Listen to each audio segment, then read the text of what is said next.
What I wanted was a real feel for the man himself. I wanted the vitality and complexity of a full life lived. I wanted, in short, to see Muhammad whole.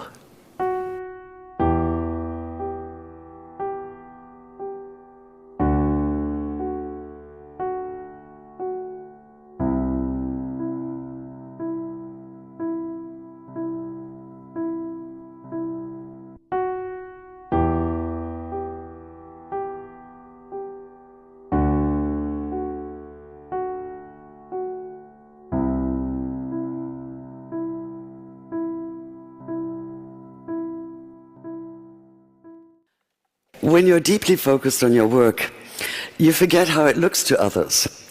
Unless, like me, you're an agnostic Jew. What you're deeply focused on is Islam, and you've just finished writing a biography of Muhammad. And your audience might be just a little bit nervous. This photo was taken this past summer at the Sheikh Zayed Grand Mosque in Abu Dhabi, and yes, that's me in the middle. I never imagined myself in an abaya, but it was required for entrance, so I reminded myself that clothes do not make the woman, and took a deep breath. There was no bolt from the blue. In fact, it felt almost elegant. And since the mosque is very beautiful, I posted the photo online, only to find that some of the reactions were kind of puzzling. There were Muslims saying basically, "Yay, you've become a Muslim." And then there were Jews saying basically, "Oi, you've become a Muslim." This seemed a rather large conclusion to draw from a snapshot. So the photo evidently invites interpretation, and the question is why? What were the underlying assumptions here? If I were to put this on right now, for instance, is this an act of honor, or is it one of disrespect? Is it a gesture of sympathy? Or is it merely presumptuous? Or does it make no difference what I say at this moment, because all you can focus on is the fact that I'm wearing an Islamic headscarf? In which case, why is it so distracting? How this is seen has little to do with me. It's a function of your preconceptions and expectations, and of the agenda that you then attribute to me. And that's a loaded word, agenda. It implies ulterior motives. In which case, let's look at my motives. To the question of how come I decided to write about Muhammad, my immediate answer is, how not? We're talking about one of the most influential figures of all time, a man who radically changed his world and is still changing ours. So how can so many of us know so little about him? How come just the idea of writing about him seems to be fraught with tension? Welcome to my territory, the vast and volatile arena in which politics and religion intersect. Consider the renewed atmosphere of distrust and bitterness this past summer, for instance, when a noxious little YouTube video caricaturing Muhammad sparked protests leading to dozens of deaths. There were any number of agendas involved here, none of them good. That of the small-minded bigots who made the video in the first place, small-minded bigots being a redundant phrase if ever there was one. Of the Saudi-financed TV station in Cairo that picked it up and made a big show of it, thus ensuring that while maybe 30 people had seen it before, now millions would. Of the once reputable news magazine, trying to revive its fading readership by implying that all Muslims worldwide were rioting in the streets, as opposed to a few hundred extremists and often just a few dozen. It's amazing what you can do by cropping a photograph. There was the leader of Hezbollah, under attack for his support of the Syrian regime's brutal war against its own citizens, trying to redeem himself as a defender of Islam. And the Pakistan Minister of Railroads, trying to hide his corruption and ineptitude by offering a $100,000 bounty. And the usual American Islamophobes, putting up crude us and them posters in the New York and DC subways. So many people jumping on the bandwagon. But where was Muhammad himself in all this? Where was the man who listened to the Quran telling him, and by extension all Muslims, to pay no attention to taunts and mockery? Ignore them, it keeps saying. Let them be. Turn your face away. Or in the words of Jesus, turn the other cheek.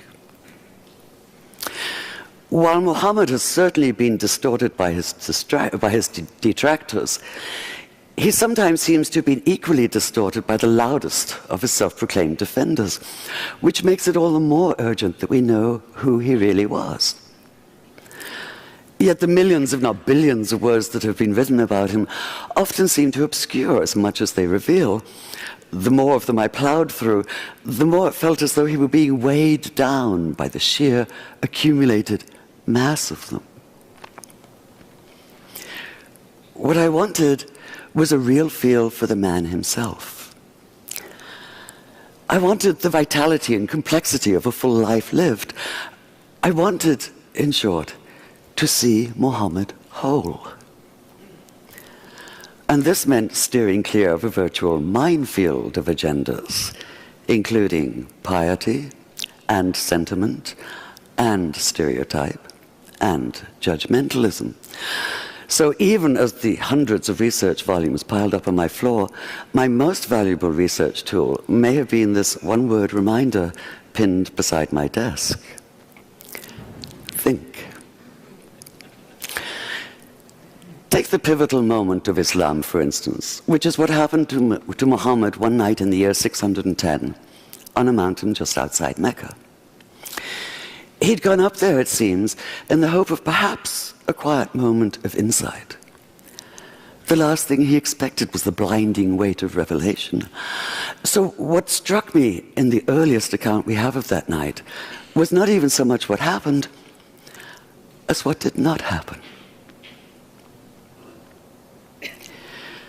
Muhammad did not come floating off the mountain as though walking on air. He did not run down shouting hallelujah and bless the Lord. He did not radiate light and joy. There were no choirs of angels, no music of the spheres, no elation, no ecstasy, no golden aura surrounding him. Not even the whole of the Quran fully revealed, but only 5 brief verses. In short, he did none of the things that might make it easy to cry foul, to put down the whole account as an invention, a cover for something as mundane as personal ambition. Quite the opposite. In his own reported words, he was convinced at first that what had happened couldn't have been real.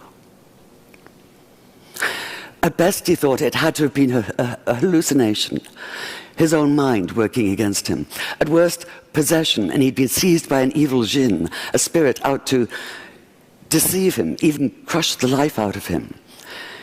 In fact, his first instinct was to leap off the highest cliff and escape the terror of what he'd experienced by putting an end to all experience. Whether you believe the words he heard that night came from inside himself or from outside, it seems absolutely clear that Muhammad did experience them, and that he did so with a force that would transform himself, his sense of himself and his world. So that initial panicked disorientation, that sundering of everything familiar, that feeling of being overwhelmed by a force larger than anything the mind can comprehend, strikes me as utterly real. It's the only response that makes sense. It's the only sane response, the only human one. And this is what allowed me to begin to see Muhammad not as a symbol, and not even as a subject, but as a man. A a complex human being, and to follow the extraordinary arc of his life from neglected orphan to acclaimed leader, from marginalized outsider to the ultimate insider, from powerlessness to power. One thing I knew from the beginning, however: if I was to do justice to this remarkable story, if I was to bring it alive on the page, it had to be written in good faith. Now, I do realize there may be a certain irony in an agnostic standing here talking about good faith, but there's been so much bad faith in every sense of the term. And we have to get beyond it. All of us. Whether we're secular or religious, theist or atheist or anywhere in between, we are all impacted by the words and actions of extremists.